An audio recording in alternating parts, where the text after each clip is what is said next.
All right, so this is just a little bit of a tour around Gene Odom's house. He's got a few things he's very excited to show us, and I think I may make him show us a few more. So, whenever you're ready, Gene. Let's start right here. I have my more camera, but that picture, and this picture. Let me start back. Yeah, that's okay. This is my old fishing buddy, and in Canada, and it don't say in memory, it says in remind. The guy made that for me. And my buddy Griff Martin painted this picture of the Hell House, and I cherish it. And this Chesney, my granddaughter, she's just graduated from Tuskegee Flight School in Tuskegee, Alabama. She's a pilot. She's in her last year of school. Then if she wants to, the Air Force is going to send her to the Air Force Academy, and she will probably be a fighter pilot. And I am so proud of her. Chesney Jean, she's named after me. I could never pass flight school, but my granddaughter did. I'm so proud of that. Yeah, this is a picture some fans of mine put together. Me and Ronnie. This picture was taken in Long Island Coliseum the night before a show. And that's my buddy Ronnie, him. That's him at his daddy's house, stringer of fish. Him sitting on this might have been his property up in Tennessee that he bought. And that's his 12-pound, 8-ounce bass he caught. Me and him playing poker on the plane right before it crashed.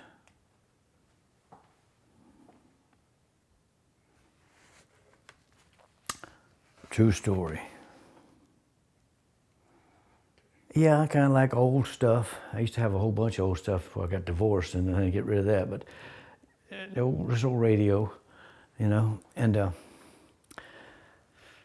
that's an old shoebox I got. But and an old telephone, I got that hanging on the wall. I got that somewhere. I can't remember now where I got it at now. And this old roll-top desk, this thing I've had for years, and it's a old roll top, and everything works perfect on it, you know, and I got that, had that. I got these old mahogany skis. If somebody that's a skier wants these things, I'll sell them cheap, because I'm not a skier.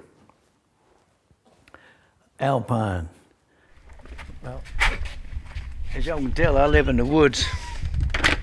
Some Yankees just bought that lot, and they're just building this little house over there. They did tell me that. They said, we only gonna come down for the winter. Oh, man. And that's my daughter. I lived over there with my daughter and husband and two kids for over 20 years. And my daughter one day, last year, she said, Daddy, we're gonna give you this lot. And she's friend with the bankers. She said, the bank will build the house for you and do the mortgage. And it'll be, my mortgage payment is a little over $500 a month. You couldn't even rent a 1952 mobile home for that kind of money. Built this little house, and I moved in it last January, so I'm in it about 11 months. And this is where I wash my underwear and my t-shirts out. This is my washing machine. This is from the late 1800s. And it works fine. I wash my t-shirts and my underwear. But this machine is a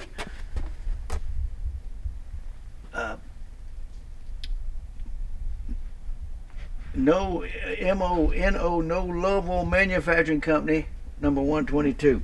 This was from the late 1800s. And it still works. Washing my underwear, my t-shirts. Don't y'all think about coming and stealing it neither. I'm gonna walk this way. That's my daughter's house over there. I just finished this pump house. I built that door the other day. I tried to buy one, but they wanted too much money for it, so I built one.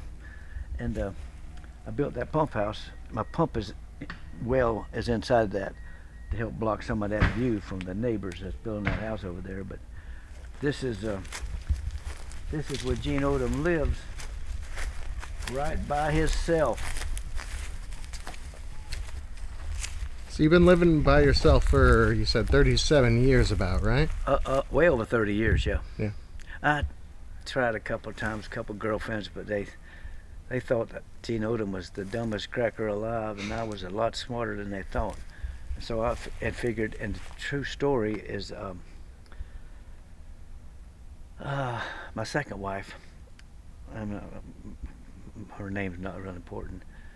That breakup was devastating, and it changed my outlook on women. And I'll never have another relationship because you hear that old adage, old saying. What is it? Oh, my soulmate. I got my soulmate. I thought I had it with her, and when she left and went back to Virginia, Virginia, it broke my heart forever, and it'll never be healed. And so, but Gene Odom luck. It wasn't long after she went back to Virginia. We got divorced. She divorced, filed for divorce, and got divorced, and the divorce was over. It wasn't long after the divorce was over that they started the Virginia State Lottery, and she hit it. I don't know how much she hit. She won, but that's Gene Odom luck. She divorced me and hit the lottery. She got 2 lotteries wrapped around one. So there's no more women, no girlfriends, wives with this old boy. This cracker is women out.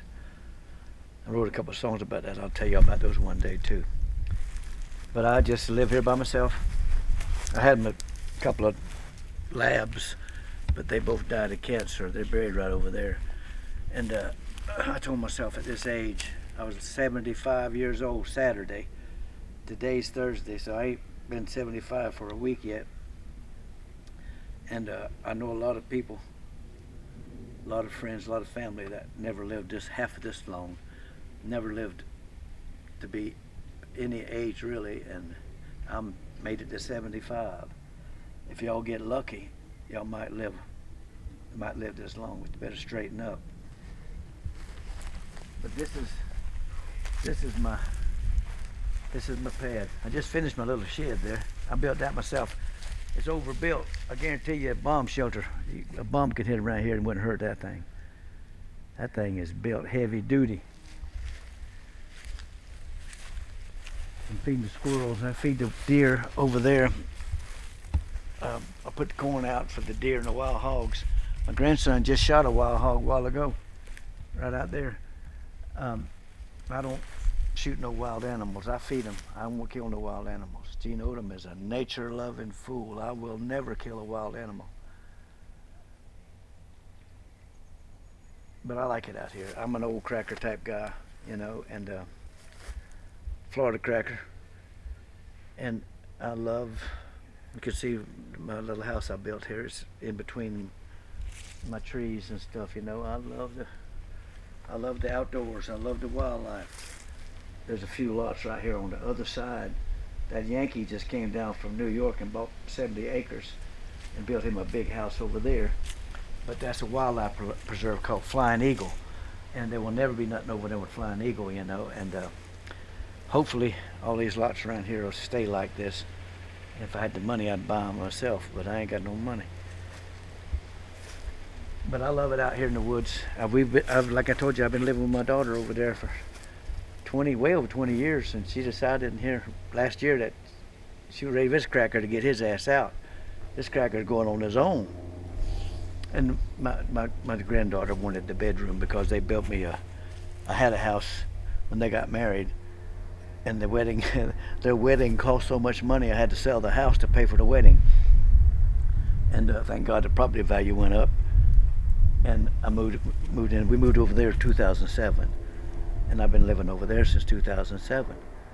And every time me to go, my daughter said, "That's it. We're giving you this lot.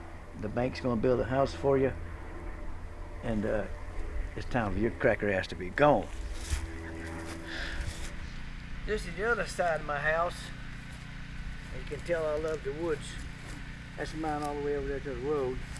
And I left that trail, made that trail so the deer can have a corridor through here. Somebody bought that lot, but they ain't started building or anything yet. And I left a corridor for the wild animals to come through. So have you seen any crazy wild animals? Anything like really kind of cool? About a month ago, we had about a 250-pound, 300-pound bear come through. David got him on the trail camera, and he went, God, there's a bear in the backyard. And the bear came through the backyard and went right across there and went, but the house wasn't started at that time. Went right through the woods there, went on through the woods like he knew what he was doing. Deer, we have wild hogs and deer, turkeys every night. We got 8 to 10 to 12 to 15 deer every night, and I feed them corn, and I feed the birds. I love the wild animals, and I just started feeding. There's a couple of them over here. My daughter's got 2 or 3 cats, and the squirrels have to outrun the cats, and so I started feeding some squirrels over here 2 days ago, so they don't have to. What do you call it? Have to do a Run for their lives? Run for their lives, and we got eagles and hawks out here and stuff like that. So I'll feed them over here, so they haven't got to traverse through that gauntlet to get to the other feed on the other side. Hey, at the Leonard Skinner Monument last year, I met this guy named Joey Madeira from Georgetown, Louisiana. And at the monument, I remember him saying, Gene, I'm gonna give you this truck one day. And so this past October, for the new, at the monument, Leonard Skinner Monument in Mississippi, Gillsburg, I was out there, and Joey walks up to me, man, here's the keys to your truck. I mean, what? He said, no, I told you, I got me a new truck. I'm giving you my truck. And it was a tribute to the Leonard Skinner band and the airplane crash and the survivors and the responders. He had stickers and names all over the truck of the survivors and band members, and it was a tribute to Leonard Skinner. Stickers and names. And so he gave it to me. So I brought it home. Just got it tagged yesterday so I could drive it. Been driving it up and down out here. And this dirt road is about a half mile long. And the main road in here is a lime rock road, and it's a mile long. So come up and down that lime rock road, it got lime dust all over it. And the lime dust set on it. Come to find out that the dew sitting on top of the lime rock dust loosened up the glue on the stickers, especially on the hood and the doors. The guys and the dead people's names and the responders and the survivors. And so they were getting loose, so I said, I better wash that dust off. So I put the hose and I started spraying it. Boy, they started coming off. And so the guy at the paint shop, I asked him about what I could do. He said, there ain't nothing you can do. He said, because the lime has broke the glue loose. And every time the dew hits it, the water hits it, he said, the rest of them's just gonna fall off. So it looked so bad, I took the rest of them off. And got it tagged yesterday, switched the tag over from an old truck that I had. I took the tag off of that and put on this truck here, but Joey Madeira out of Georgetown, Louisiana, gave me this truck. And it means the world to me. I drove it this morning, went down and got transferred the insurance and tag over. And I love it. I drove it one time and I fell in love with it. Joey Madeira, I want to thank you for giving me that truck. I'll drive it forever.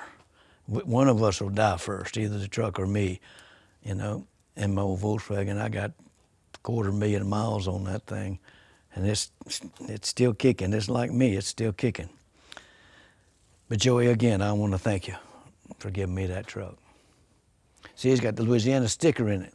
It's good till 824 in Florida. We don't have to get them inspected in Florida, but I'm gonna leave that there as a representative of Louisiana that Joey gave me this truck. It's like brand new, 2010.